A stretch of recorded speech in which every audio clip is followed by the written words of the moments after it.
Hello everyone, welcome back to another video. पिछले video में अपन ने डिस्कस की थी पीनियल ग्लैंड और पिट्यूटरी ग्लैंड दोनों के बारे में, उसकी ट्रिक डिस्कस की थी। और आज अपन डिस्कस करेंगे थायराइड ग्लैंड और इसके कुछ ट्रिक्स के बारे में। तो ठीक है, थायराइड ग्लैंड क्या है, क्या नहीं होने वाली है, ये मैं यहाँ पे मैं ट्रिक बताता हूँ। उसके बाद आप एनसीईआरटी पढ़ना, आपको सब क्लियर हो जाएगा। तो इसके द्वारा ये जो है दो हॉर्मोन्स वो सिक्रेट करती है, एक तो T3 और एक करती है T4। अब टी को क्या, अब टी से T3 T4 इनसे याद रखोगे तो इजीली याद रह जाएगा, बाकी नाम तो ऑटोमेटिकली आ ही जाएगा। अब थायराइड है तो थायरो आगे लगा देना, ठीक है। अब थायरो है तो ट्राई, अब तीन को ट्राई बोलते हैं इंग्लिश में, तो ट्राई आइडोथायरोनिन, ट्राई आइडोथायरोनिन बोलते हैं। और T4 है तो T4 को केमिस्ट्री में टेट्रा बोलते हैं, तो टेट्रा आइडोथायरोनिन।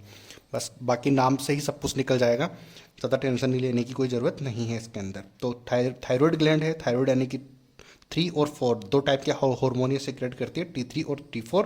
और नेम मैंने यहाँ पे लिखे हुए हैं, तो आप देख ही लोगे, समझ में आ जाएगा आपको। अब मेन चीज़ अपने ट्रिक्स की आती है, तो ट्रिक्स से अपन याद रखेंगे हर चीज़ को।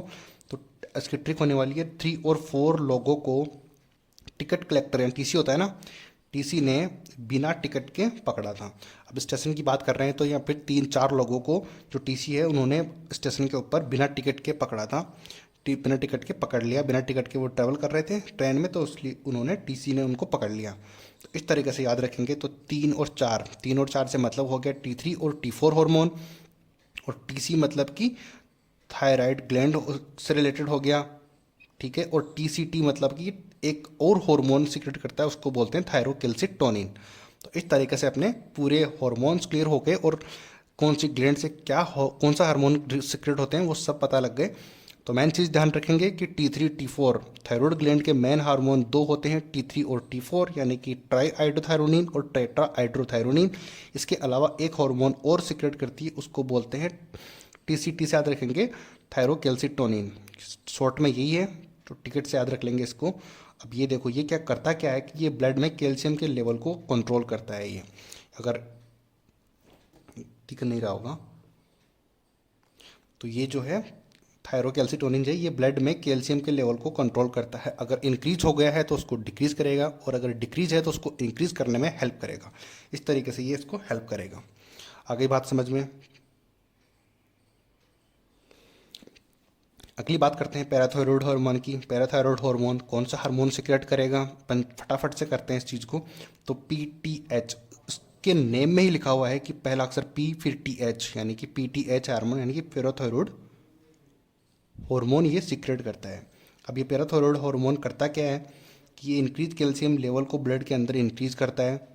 कैसे कैसे करेगा कि इसको रीअब्जॉर्प्शन कर देगा कैल्शियम की किडनी के अंदर, और डाइजेशन फूड में और किडनी में जितने एक्स्ट्रा कैल्शियम होगा वो सारा रीअब्जॉर्ब हो जाएगा बॉडी के अंदर। अब जब रीअब्जॉर्ब होगा तो ऑब्वियसली सी बात है कि जिस चीज़ का रीअब्जॉर्प्शन होगा वो तो ऑटोमेटिकली बॉडी में बढ़ जाएगी। तो वही काम करता है अपने PTH साहब, ठीक है, पैराथायरॉयड हार्मोन। आई थिंक ये चीज़ें समझ में आ गई होगी आपको। एक बार एनसीईआरटी पढ़ना तो फिर सब क्लियर हो जाएगा और भी।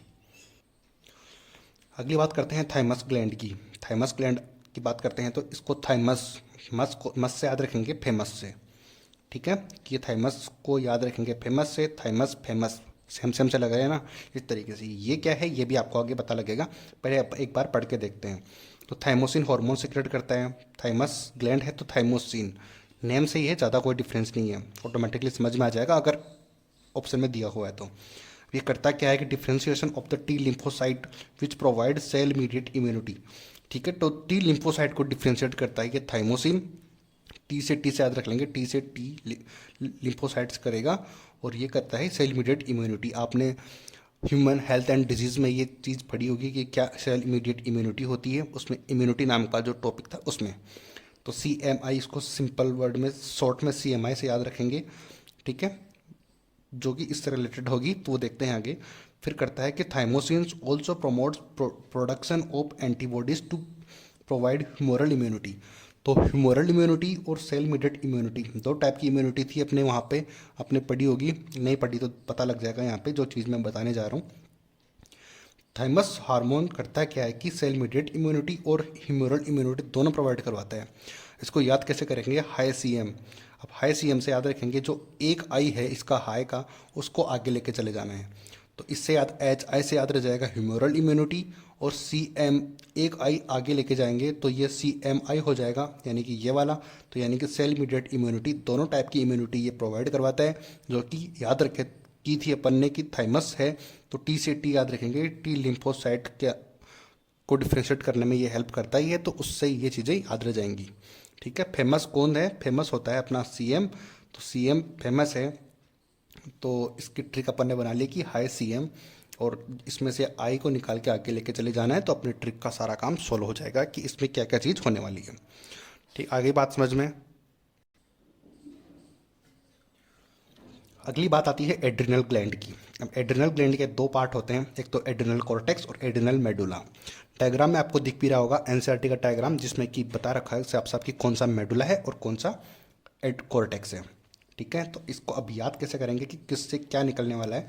तो देखो कोर्ट है, कोर्ट के नाम से याद रह जाएगा कि ये कोर्टिकोस्टेरॉइड है। स्टेरॉइड हार्मोन तो रिलेटेड ही होगा एड्रिनल से। ठीक है, किडनी से रिलेटेड होगा, एड्रिनल का मतलब किडनी, और किडनी से याद रह जाएगा कि स्टेरॉइड हार्मोन्स को जो यूरिन से बाहर निकाल देती है, जितने भी ज़्यादा स्टेरॉइड होते हैं एक्स्ट्राज, उनको किडनी अपनी आउट कर देती है यूरिन के थ्रू। ठीक है, तो इससे याद रह जाएगा कि कोर्ट से याद रह जाएगा कोर्टी को स्टेरॉइड होती है, इसको बोलते हैं कोर्टिकोइड, या कोर्टिकोइड या फिर कोर्टिकोस्टेरॉइड। अब मेडुला का होते हैं, इसमें दो होते हैं, एपिनेफ्रिन और नॉर एपिनेफ्रिन। आपको बताइए कि ये फियर हार्मोन या इनको फाइट हार्मोन भी बोलते हैं, एपिनेफ्रिन और नॉर एपिनेफ्रिन को। आ गई बात समझ में। अब एक चीज़ आती है कि अपन ने याद कर ही लिया कि एड्रिनल कॉर्टेक्स के हार्मोन होते हैं कोर्टिकोस्टेरॉइड या फिर कोर्टिकोकोइड। इसके दो हार्मोन होते हैं, एक तो होता है कोर्टिसोल और एक होता है एल्डोस्टेरोन। कोर्टिसोल और एल्डोस्टेरोन दो टाइप के हार्मोन होते हैं एड्रिनल कॉर्टेक्स से, मेनली क्वेश्चन इन्हीं दोनों से आते हैं, तो इनको अपन ठीक से देखते हैं। ठीक है, अब याद करते हैं कोर्टिसोल। कोर्टिसोल क्या करते हैं? ग्लूकोकोर्टिकोइड है। कोर्टिकोस्टेरॉइड तो अपन ने ऊपर लिखा हुआ ही है कि कोर्टिकोइड होता है, तो कोर्टिकोइड तो अपन ने लिखा हुआ है। अब इसको बोलते हैं ग्लूकोकोर्टिकोइड। जो कोर्टिसोल होता है ये है ग्लूकोकोर्टिकोइड।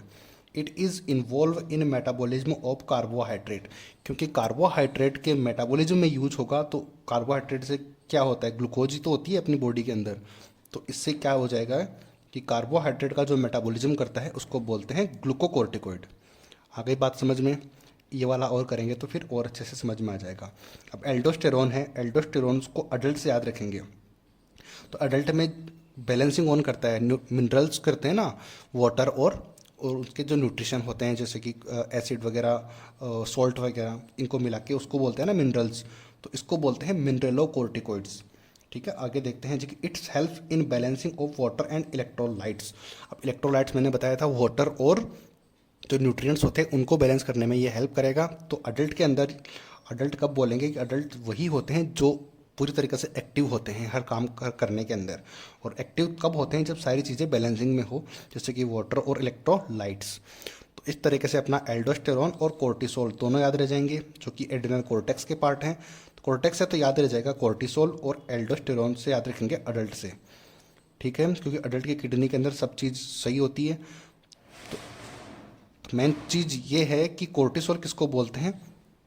ग्लूकोकोर्टिकोइड। कोर्टिसोल को बोलते हैं ग्लूकोकोर्टिकोइड, क्योंकि ये कार्बोहाइड्रेट को मेटाबोलाइज करता है, और एल्डोस्टेरोन को मिनरलोकोर्टिकोइड्स बोलते हैं, क्योंकि ये वाटर और इलेक्ट्रोलाइट्स जो कि मिनरल्स ही होते हैं उनको बैलेंसिंग करता है, तो इसको बोलते हैं एल्डोस्टेरोन।